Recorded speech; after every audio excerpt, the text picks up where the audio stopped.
The ransom note that makes no sense. There are moments in an investigation where a single piece of evidence becomes impossible to ignore, where the more you examine it, the more it unravels everything you've been told, where what was presented as proof of one narrative becomes, upon closer inspection, proof of something entirely different. In the JonBenet Ramsey case, that piece of evidence is the ransom note. 2.5 pages, 373 words, written on paper taken from inside the Ramsey home, with a pen taken from inside the Ramsey home, left on the spiral staircase where Patsy Ramsey says she found it at 5:52 in the morning. For nearly 3 decades, this note has been held up as evidence of an intruder, a kidnapper, someone who broke into the house in the middle of the night, took JonBenet, and left behind a demand for money. But when you actually read the note, when you sit with it, analyze it, trace its construction and its contradictions, it tells the story of someone who had time, someone who had access, someone who knew the family intimately, someone who was trying desperately to create a narrative that would point investigators away from the truth. And when you understand what this note really is, the entire case shifts beneath your feet. Act 1. The note itself. Let's start at the beginning. The morning of December 26th, 1996. Patsy Ramsey says she woke up, got dressed, and started walking down the spiral staircase that connects the 3rd floor, where her bedroom is. Somewhere on those stairs, she says, she found 3 pieces of paper laid out. A ransom note. She says she didn't read the whole thing. She skimmed it, saw enough to know JonBenet had been taken, saw the threats, saw the demand for money, and immediately called 911. But let's look at what that note actually says, because the content, the language, the tone, the details, matters more than most people realize. The note begins, Mr. Ramsey, not John and Patsy, not dear Mr. and Mrs. Ramsey, just Mr. Ramsey. It's formal, distant, strange for a criminal who's supposedly desperate for money and trying to instill fear. Most ransom notes are direct, blunt. We have your daughter. Pay or she dies. But this note, it's almost an E and a inside. Conversational. Listen carefully. We are a group of individuals that represent a small foreign faction. We respect your business but not the country that it serves. A small foreign faction. Think about that phrase. Small foreign faction. It sounds like something from a movie. Because it is. Language like this doesn't appear in real ransom notes. Real criminals don't identify themselves as factions. They don't talk about respecting someone's business while condemning their country. This is theatrical language, written by someone who's watched too many crime films and is trying to sound like what they think a criminal sounds like. The note continues, you will withdraw $118,000 from your account. $100,000 will be in $100 bills and the remaining $18,000 in $20. Make sure that you bring an adequate size attached to the bank. $118,000, not $100,000. Not $150,000. Not a round number that a criminal might pull out of the air. $118,000. Exactly. And here's where the first crack appears in the intruder theory. Because $118,000 isn't random. It's the exact amount of John Ramsey's Christmas bonus from Access Graphics, the company he ran. A bonus he'd received just weeks before JonBenet was gone. How would an intruder know that? This isn't public information. It's not written on the outside of the house. It's not something you learn from watching the family or following them around Boulder.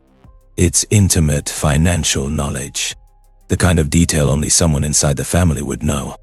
Unless you believe the intruder somehow had access to John's private financial records, this detail alone should raise questions. But the note doesn't stop there. It keeps going and going.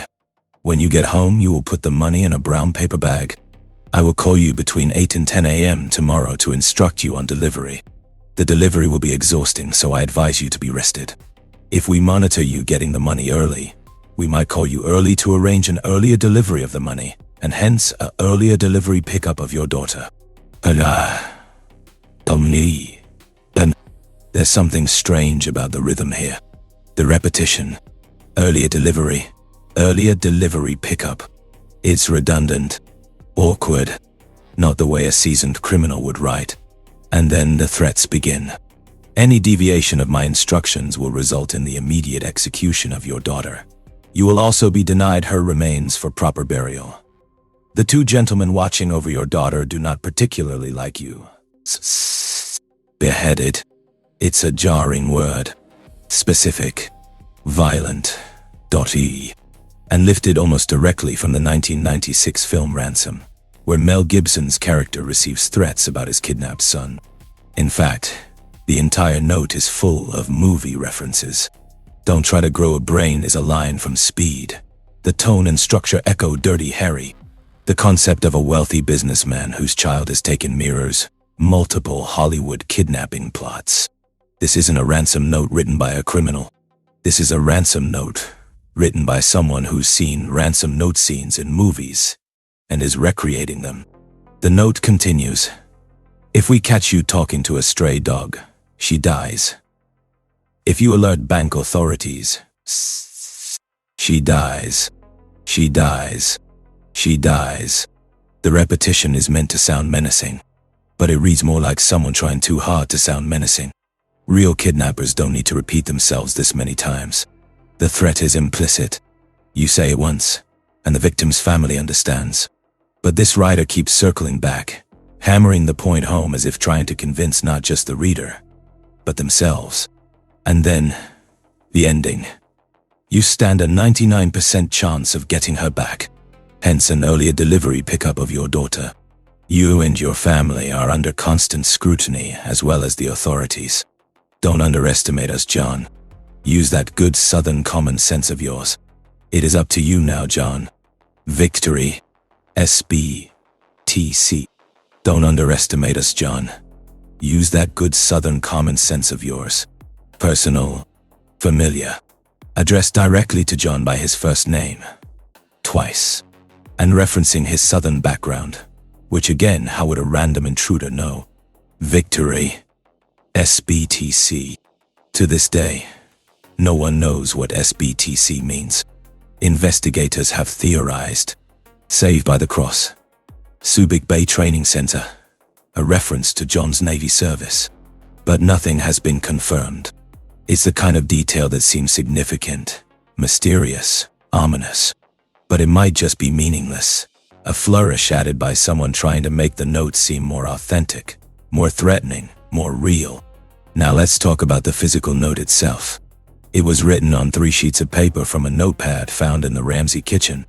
Not paper brought by an intruder. Paper from inside the house. The pen used to write it. Also from inside the house. Found later. Placed back where it belonged. As if the writer had cleaned up after themselves. And here's the detail that almost no one talks about. Investigators found a practice note. A first draft. On another sheet from the same notepad. Someone had started writing a ransom note. Mr.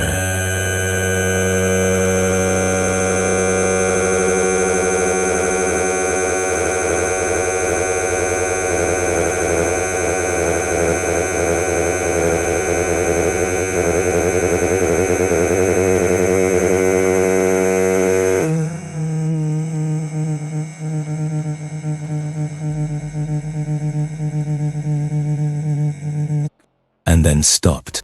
Crossed it out. Started over with just Mr. Ramsey. Think about what that means. An intruder breaks into your home in the middle of the night. Their goal is to kidnap your child and demand money. They're on a clock. Every second they spend in that house is a risk. The family could wake up. A neighbor could see something. A dog could bark. And yet, according to the intruder theory, this person had enough time. Does that sound like someone in a rush? Someone afraid of getting caught? Or does it sound like someone who lived in that house? Someone who knew no one was going to walk in on them? Someone who had all night to get the note exactly right? The note is 2.5 pages long. That's not a quick scribble. Based on handwriting analysis and the length of the text, it would have taken at minimum 20 to 30 minutes to write. Maybe longer if you count the practice attempt. Real kidnappers don't spend half an hour composing essays. They grab the victim, get out, and send demands later from a safe location. But this note was written inside the house, using the family's materials, with enough time to draft, revise, and perfect. That alone should tell you something is wrong. Act 2. The handwriting analysis. Now let's talk about who wrote it. In the days following JonBenet's passing, investigators collected handwriting samples from everyone in the house that night.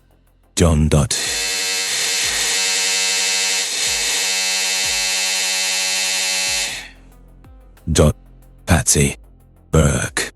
They brought in multiple forensic document examiners, experts who spend their careers analyzing handwriting, comparing samples, identifying unique patterns and formations that can link a writer to a document. And what they found is striking. John Ramsey was ruled out almost immediately. The handwriting didn't match his. The letter formations, the slant, the spacing. None of it aligned. Burke was 9 years old at the time. His handwriting was that of a child. Simple, unformed. Nothing like the flowing script of the Ransom note. He was ruled out. That left Patsy. And here's where things get complicated. Because when experts compared Patsy's handwriting to the Ransom note, they found something they couldn't ignore. 24 out of 26 letters of the alphabet showed significant similarities. Not just passing resemblance. Significant similarities. The kind of matches that make forensic examiners pay attention. Specific letter formations. The way Patsy formed her lowercase a, the cross on her T, the loop in her E. Same distinct. One examiner after another looked at the samples. Some said the similarities were highly probable. Others said cannot be ruled out. But not a single expert could definitively exclude Patsy Ramsey as the author of that note. Let's pause here and think about what that means from an investigative standpoint. You have a ransom note found in a house where only 3 people were present that night: John, Patsy, and Burke. John is ruled out. Burke is ruled out. Patsy cannot be ruled out. In fact, the majority of her handwriting matches the note. And yet, the official position from the Ramsey family and their attorneys for nearly 3 decades has been, Patsy didn't write that note. An intruder did. But if an intruder wrote it, we have to believe that this intruder just happened to form their letters in almost the exact same way Patsy Ramsey formed hers. That 24 out of 26 letters of the alphabet coincidentally matched. The statistical probability of that happening by chance is astronomical. Forensic document examination isn't guesswork.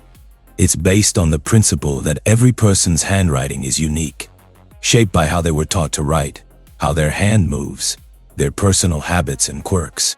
When you find this many matching characteristics between 2 samples, it's not coincidence. It's identification. Now, Patsy's attorneys would argue, and they did argue, that the analysis was inconclusive. That no expert was willing to say with 100% certainty that Patsy wrote the note. And that's technically true, because handwriting analysis, like most forensic science, operates on probabilities, not absolutes. Experts use terms like highly probable or cannot be excluded because they're being scientifically careful. But let's think about what cannot be excluded actually means in this context. It means we looked at every characteristic. We compared every letter formation, every quirk, every pattern, and we cannot rule out the possibility that Patsy Ramsey wrote this note. In fact, the evidence suggests she very likely did. That's not exoneration. That's suspicion backed by forensic analysis. And there's another detail that matters here. Patsy Ramsey changed her handwriting after JonBenet's passing. When investigators came back months later to collect additional samples, Patsy's writing had shifted. She was forming letters differently, writing with a different slant, using different spacing. Why would someone change their handwriting after their child had been gone, unless they were trying to distance themselves from a document they'd been connected to? From a psychological perspective, this is telling. Handwriting is habitual. It's muscle memory built over decades. You don't just change it unless you're consciously trying to. And Patsy was trying. Act 3. The timeline problem. Let's walk through the timeline of when this note could have been written. Because when you map it out, the intruder theory collapses under its own weight. According to the Ramseys, the family arrived home from the Christmas party at Fleet and Priscilla White's house around 9:00 or 9:15 in the afternoon. Though they originally said 10:00 in the afternoon before changing their story. We'll come back to that. John carried JonBenet upstairs. She was asleep. Zonk, Patsy would later say. They put her to bed. Burke went to his room. John and Patsy went to their room on the 3rd floor. Everyone supposedly went to sleep. Patsy says she woke up around 5:30 in the morning, got dressed, and started downstairs. That's when she found the note. The 911 call came in at 5:52 in the morning. So the note had to have been written sometime between 9:15 in the afternoon, when the family got home, and 5:52 in the morning. That's a window of about 8.5 hours. But let's narrow it down.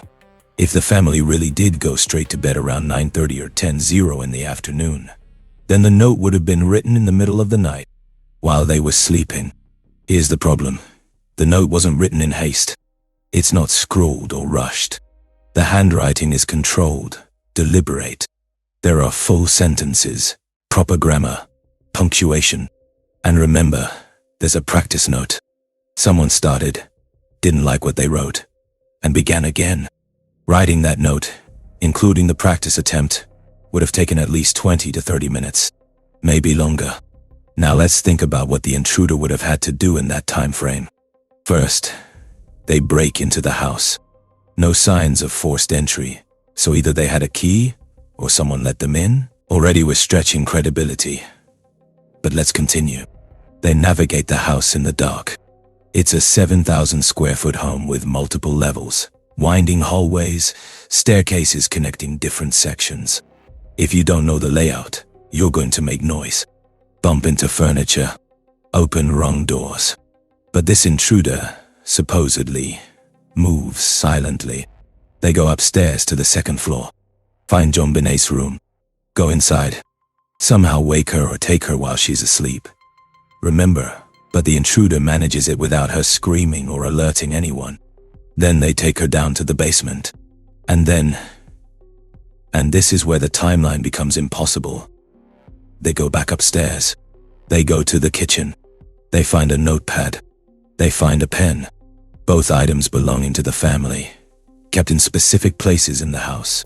They sit down. They start writing. Mr.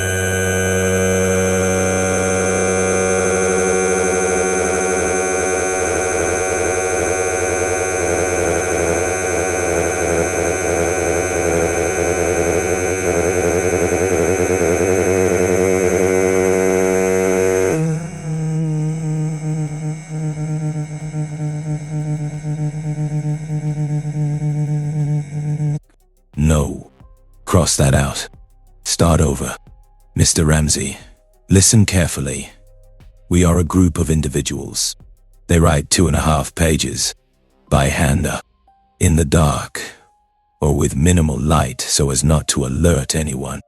They reference John's bonus, his business, his southern background. They craft movie-style threats. They sign it with a mysterious acronym. They finish. They place the note on the stairs, and then they go back down to the basement. They assault JonBenet. They construct a garrote, a device that requires tying knots, assembling a toggle stick. They use it. They strike her head with something heavy enough to fracture her skull. They stage the scene. They wrap her in a blanket. They place duct tape on her mouth. They tie her wrists, loosely, ineffectively, and then they leave, somehow, without leaving a trace. All of this, while John, Patsy, and Burke, while the house is quiet, while the risk of discovery is constant. Does that sound plausible? Or does it sound like a story constructed after the fact to explain away evidence that points in a very different direction? Because here's what makes more sense from a logical standpoint. The note was written after JonBenet was gone. Not before. Not during a kidnapping. After. Someone in that house realized what had happened. Realized they needed a narrative.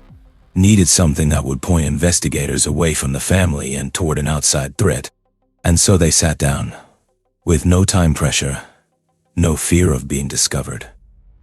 And they wrote. They took their time. They crafted it carefully. They made it long enough to seem real. They included details that would make it seem like the work of a criminal organization. And they placed it where it would be found in the morning, ready to support the story they were about to tell. That's not speculation. That's deduction based on the evidence. Because the alternative, that an intruder spent 30 minutes writing a note in the victim's house while the family slept, requires us to ignore everything we know about criminal behavior, risk assessment, and basic logic. Act 4. What the note really tells us. So let's step back and ask the fundamental question. What does this note actually tell us? Not what it claims to tell us, that a small foreign faction took JonBenet for ransom. What does it reveal about the person who wrote it? First, it tells us they had intimate knowledge of the family. They knew John's bonus amount. Not his salary, not his net worth. His specific Christmas bonus, $118,000. They knew his business. We respect your business but not the country that it serves. This is a reference to Access Graphics and John's corporate work. They knew he was from the South. Use that good Southern common sense of yours. They addressed him by his first name. Twice. Don't underestimate us, John. It is up to you now, John. This isn't the language of a stranger. This is personal. Familiar. Second, it tells us they had time and access. They knew where Patsy kept her notepad. They knew where she kept her pen. They were comfortable enough in the house to sit down and write without fear of being interrupted. They wrote a practice note and then started over. That's not the behavior of someone in a hurry. That's the behavior of someone who felt safe. Third, it tells us they were trying to construct a narrative. Everything about this note is designed to point away from the family. The foreign faction. The threats about the FBI. The demand for money. It's staging. Pure and simple. And here's the thing about staging. It always reveals more than it conceals. Because when you stage a crime scene, you're making choices based on what you think a crime should look like. You're working from a script, often one you've absorbed from movies, from TV, from cultural narratives about crime. And that's exactly what this note does. It follows the beats of a Hollywood kidnapping. The menacing group. The specific demands. The threats of violence. The mysterious sign-off. But real ransom notes don't look like this. Real ransom notes are short. We have your kid. $100. Instructions later. Don't call cops. Real kidnappers don't waste time writing essays. They don't reference the victim's father's business philosophy. They don't include practice drafts. This note was written by someone who thought they knew what a ransom note should look like. And in trying to make it convincing, they made it absurd. From an anthropological perspective, this note is a cultural artifact. It reflects what someone in 1996 Boulder, Colorado, someone who watched crime movies, who read thrillers, who consumed media about kidnappings, thought. And that someone, according to forensic document analysis, wrote their letters the same way Patsy Ramsey did. Now, let's think about the philosophical question underneath all of this. Why write the note at all? If you've taken someone for ransom, you don't leave the note before you secured the victim. You take the victim first. Then you send demands from a safe location. The only reason to leave a ransom note in the house where the victim is still present is if you're trying to create the illusion of a kidnapping. You're trying to establish a narrative that will guide the investigation in a specific direction. You're trying to buy time. You're trying to create reasonable doubt. And that's exactly what this note does. For 29 years, it's been held up as proof of an intruder, as evidence that someone from outside the family was responsible. But when you examine it closely, when you trace its construction, its language, its timeline, its handwriting, it becomes a confession. Not a literal confession, but a psychological one. Because this note tells us that someone in that house knew JonBenet was already gone when they wrote it. Someone knew there would be no ransom call. Someone knew the whole kidnapping story was fiction. And they wrote it anyway, because they needed investigators to believe it. They needed the public to believe it. They needed the narrative to hold just long enough to create doubt. From a forensic criminology standpoint, the ransom note is the single most damning piece of evidence. It proves that someone with access, knowledge, and time sat down in that house. And the person who constructed it wrote their letters the same way Patsy Ramsey wrote hers. Ending ding. So where does that leave us?